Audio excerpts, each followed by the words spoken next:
कि मुसलमान जितना मर्जी गुनाह कर ले वो जन्नत जाएगा। There would people come among the Muslims on the day of resurrection with as heavy sins as mountains, इतने बड़े गुनाह के पहाड़ी की तरह के। Allah would forgive them. He would praise their the Jews and Christians. कैसे forgive करेगा? उसके गुनाह Jews और Christian डाल देगा।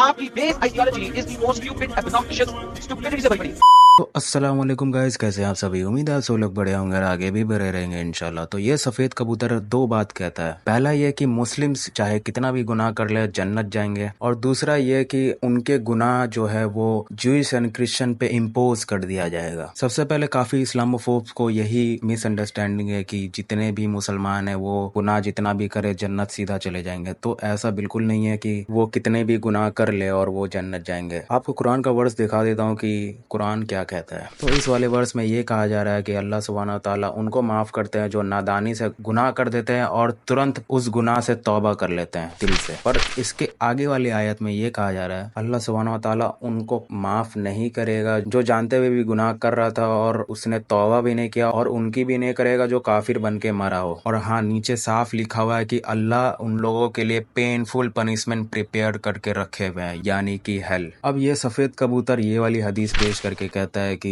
जितने भी गुनाह हैं वो ज्यूस एंड क्रिश्चियन पे इम्पोज कर दिया जाएगा। एक पल के लिए मान भी लिया जाए कि ज्यूस एंड क्रिश्चियन पे मुस्लिम्स के सारे सिन इम्पोज कर दिया जाएगा, पर वो पहले से ही डिसबिलीवर है और डिसबिलीवर हमेशा के लिए हेल में रहेंगे। जैसे कि एग्जांपल दे सकता हूँ कि अगर कोई शख्स 500 फीट की गहराई में डूब रहा हो और उसका बाहर निकलने का कोई चांस ना हो, वहीं किसी ने और उसे 1000 फीट नीचे गहराई में डाल दिया हो, तो उसमें कोई फर्क नहीं पड़ेगा क्योंकि उसका मरना पक्का था। खैर, अब इस हदीस में थोड़ी सी वर्डिंग मिस्टेक है क्योंकि कुरान की इस आयत के अनुसार यहाँ पर ये कॉन्ट्राडिक्ट कर रही है कि अल्लाह सुब्हानहू तआला कहते हैं कि कोई भी दूसरे का गुनाह का बोझ अपने ऊपर नहीं लेगा। तो वो हदीस इस आयत से कॉन्ट्राडिक्ट कर रही है। सेकंड, इस हदीस में वर्डिंग मिस्टेक हो सकती है क्योंकि इसमें एक नरेटर है जिनका नाम शदाद अबू तला है और इनका जो रैंक है वो ट्रूथफुल बताया जा रहा है, पर वो मिस्टेक भी कर सकते हैं। और अगर आप ऊपर में जैसा मैंने लिखा है वैसा आप लिख देंगे तो सारा रेफरेंस वगैरह आ जाएगा आपका। इमाम बुखारी भी यही कहते हैं कि ये ट्रूथफुल है पर ये मिस्टेक कर सकते हैं, इनकी मेमोरी पावर थोड़ी वीक है। और एक क्वेश्चन भी उठता है उस हदीस में कि मुसलमान के गुनाह अगर माफ हो रहे हैं तो इसका मतलब ये है कि वो गुनाह